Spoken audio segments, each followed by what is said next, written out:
I'm Pauline, artist and small business owner of Frimpy Studio, and for those who know me, welcome back. So I finally got my first order on my Etsy store and I was super excited. As it was a Friday, I had to get up super early to start making this because I had work later on in the morning. The customer had ordered a ghost keychain, which is one of the hardest ones to make, and I honestly didn't think anyone would order that as it was for Halloween, so I was really surprised to see that they had chosen that, but also really pleased and happy as this was my chance to improve on the first one that I had made.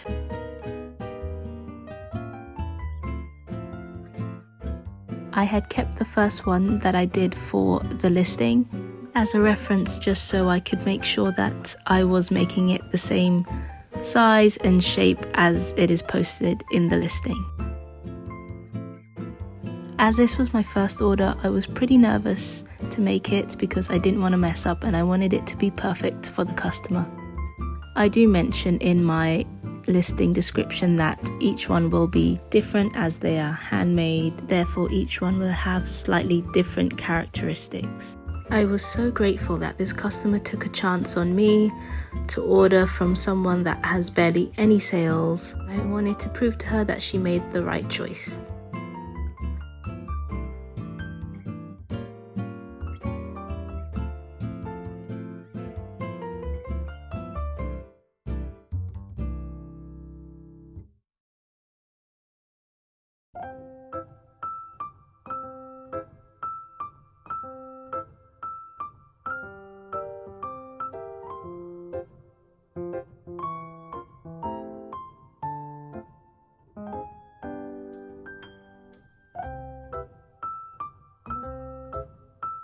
I recently was gifted a pasta maker for my clay. This is really helpful when I want to just quickly flatten some clay, and it ensures that it's even, whereas when I try and roll it out, there are some parts that are higher than the others.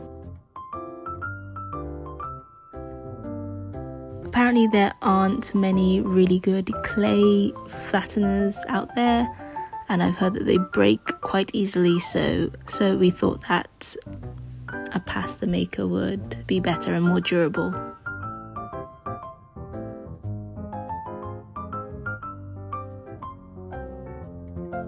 If you do want to check out the pasta maker, I do have an affiliate link in the description below, so check it out there.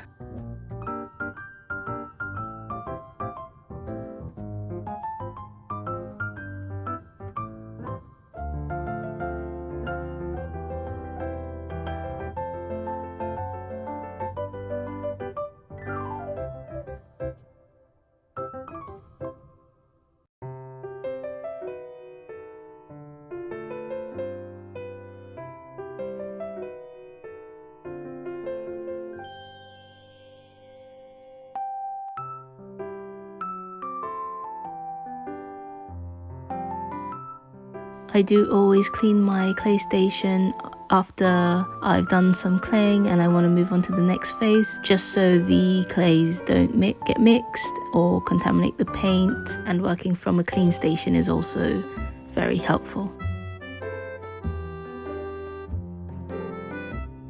With air dry clay, it can build up very quickly and get stuck on your hands, and before you know it, you're completely covered in clay.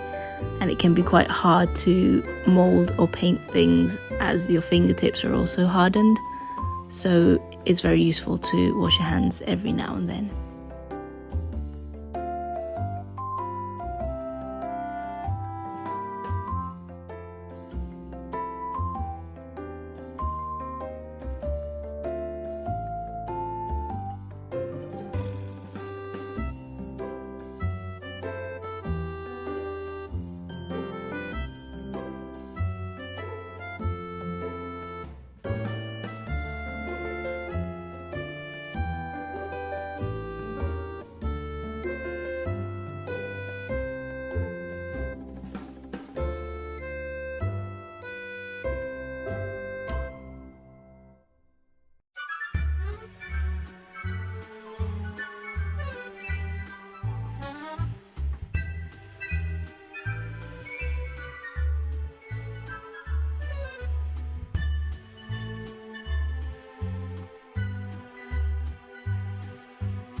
Usually I wait a day for the clay to fully dry, just so when I sand it down, I'm not pressing into it and misshapening it. When sanding, I do try to contain it just so it doesn't go everywhere, and I also wear a mask. So for those of you that do this process and don't wear a mask, I would highly recommend, as it's not good to constantly breathe in the dust particles.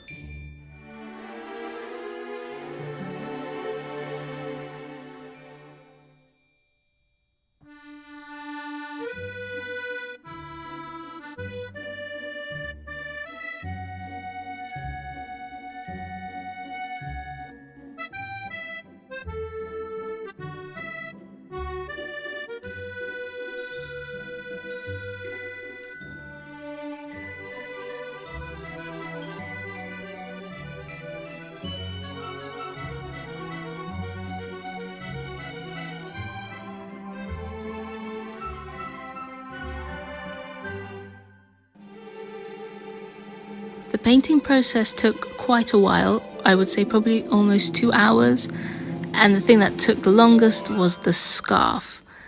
So to make the scarf, I have to paint each square a different colour and make sure that the red and yellow don't cross over, otherwise it'll look really bad. And because the ghost is white and I wanted to make sure that these highly pigmented paints don't go on the body of the ghost, I had to be very careful.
Although painting does take a while, I do like the clarity and the mindfulness that it brings. With this particular keychain, I had to be very slow, pay attention to detail, which is my favourite outcome of this process because I feel very in the moment when I'm painting. For those of you who are artists, let me know in the comments below what's your favourite part of your process.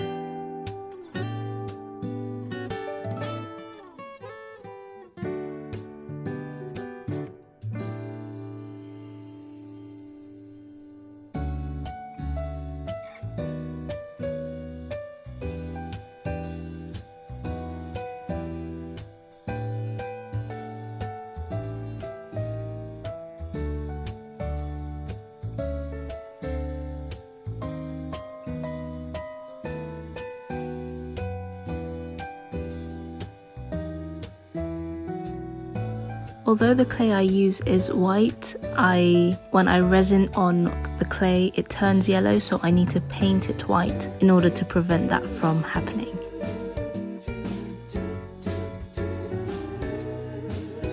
The colour I use most is white, so I ordered a huge pot from Amazon for refill. I find that there's something about refilling paint so satisfying.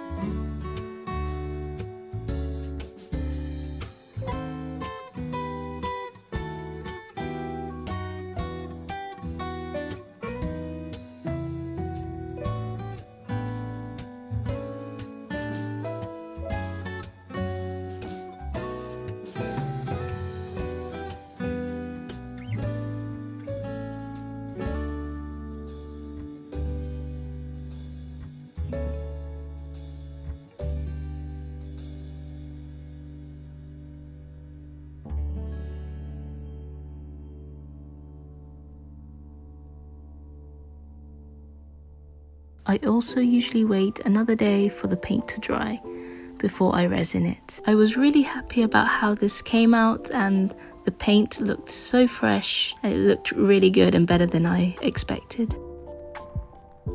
I was also super lucky with the weather. Living in the UK, it's been raining and it's miserable and gloomy and really cold. But this weekend I had a lot of sun, so I was able to put this out in the sun and the resin was able to cure really quickly.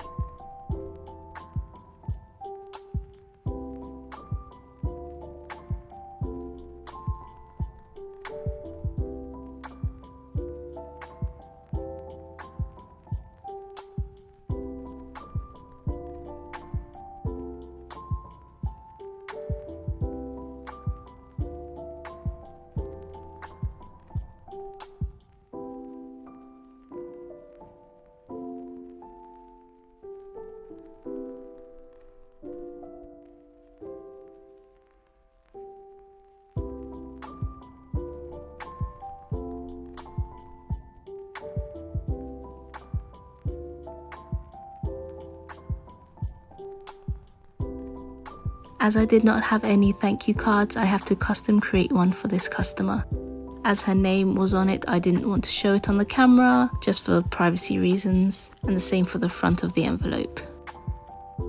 I like to add tissue paper around my keychains just for extra protection, although the envelope inside does come with bubble wrap.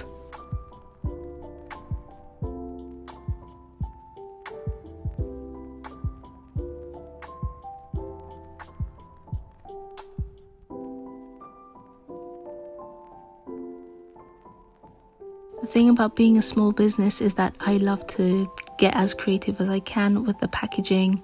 I have ordered some thank you cards and thank you stickers to put in the envelope as a nice little extra gift. Packaging my own order was so surreal and really exciting. I absolutely loved it, and I hope I get to do this again soon.